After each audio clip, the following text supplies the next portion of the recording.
ইউরোপে দূরপাল্লার মিসাইল মোতায়েন নিয়ে যুক্তরাষ্ট্র রাশিয়ার মধ্যে চরম উত্তেজনা বিরাজ করছে। নিজেদের শক্তি বাড়াতে চলতি মাসের শুরুর দিকে যুক্তরাষ্ট্র ঘোষণা দেয় 2026 সালে জার্মানিতে দূরপাল্লার মিসাইল মোতায়েন করবে তারা। বিষয়টি ইতিবাচকভাবে নিতে পারেননি রুশ প্রেসিডেন্ট ভ্লাদিমির পুতিন।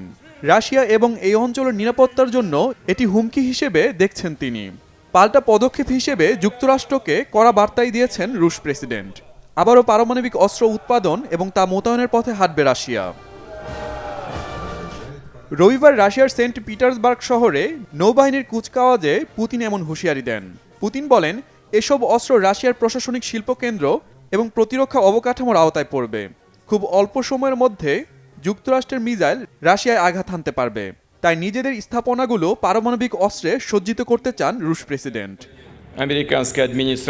যুক্তরাষ্ট্র জার্মানিতে দূরপাল্লার অস্ত্র মোতায়েন করতে চায়, বিষয়টি আমাদের নজরে পড়েছে।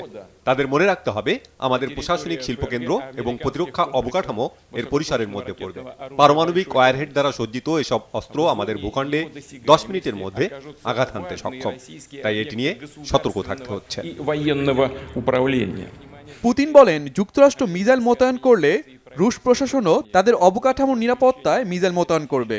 এমনকি পূর্ব ঘোষিত স্বল্পপাল্লার অস্ত্র মোতায়েন স্থগিত করা সংক্রান্ত চুক্তি থেকে সরে যাবে তারা। তবে যুক্তরাষ্ট্র মিসাইল মোতায়েন না করলে রাশিয়াও এ ধরনের অস্ত্র মোতায়েন করবে না।